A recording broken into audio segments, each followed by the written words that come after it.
ये सूट, और जाओ अपने कपड़े बदल के आओ। पर ससुर जी, इन कपड़ों में क्या दिक्कत है? अरे बहुत दिक्कत है। अरे तुम्हें शर्म नहीं आती? अपने बाप समान ससुर के सामने इस तरह के कपड़े पहनकर बैठती हो, शर्म नहीं आती तुम्हें?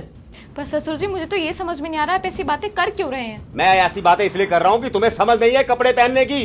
अरे 4 लोग देखेंगे तो क्या कहेंगे? हमारी बहू ऐसे अर्धनग्न कपड़े पहनकर बैठती है यहाँ पर घर में, हैं? हमारे में संस्कार ही नहीं रह गए।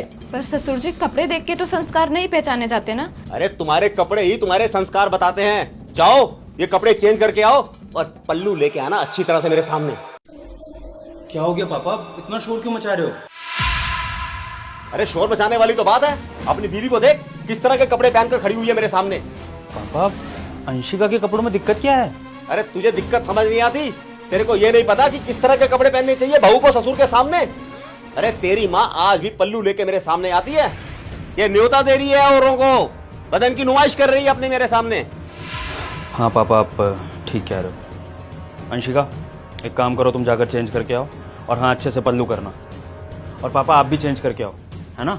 आप एक काम करना, अपना ये सारा बदन ढक लेना अच्छे से, कुर्ता पजामा पहन लो। हाँ, कुछ भी आपका बदन दिखना नहीं चाहिए, ठीक है? जाओ पापा, आप भी जाओ। अरे मेरे कपड़ों में क्या कमी नजर आ रही है तुझे?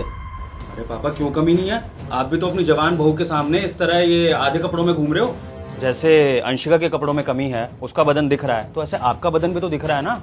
अब बाहर से 4 लोग आएंगे, देखेंगे कि ससुर जवान बहू के सामने इस तरह आधे कपड़ों में घूम रहा है, तो क्या सोचेंगे? फिर आपके संस्कारों का क्या होगा पापा? अरे तेरे में दिमाग नाम की कोई चीज है कि नहीं? तुझे ये नहीं पता कि मर्द के शरीर में और औरत के शरीर में क्या फर्क होता है? अरे मर्द ऐसे कपड़े पहन सकता है, औरत नहीं पहन सकती ऐसे कपड़े। हाँ पापा, फर्क तो है, और फर्क है नजरिए का।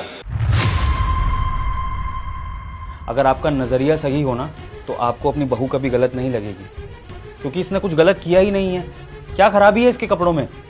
अरे इतने खराब कपड़े तो उसने पहने भी नहीं है जितना आप रिएक्ट कर रहे हो। और अगर उसे सूट सलवार पहनना नहीं पसंद, वो उसमें नहीं कंफर्टेबल, तो उसमें दिक्कत क्या है? वो अपने घर में ही तो है ना। जैसे आप अपने घर में खुले बदन घूम रहे हो, तो ऐसे उसको भी तो हक है वो अपनी मर्जी के कपड़े पहने।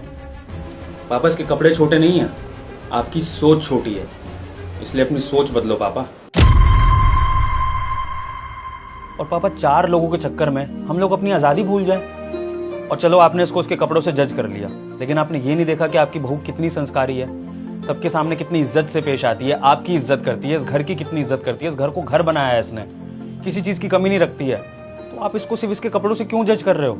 और पापा, वैसे भी संस्कारी इंसान की पहचान ना उसके कपड़ों से नहीं होती है, बल्कि उसके पहनावे से और उसके अच्छे मन से होती है। चलो अंशिका।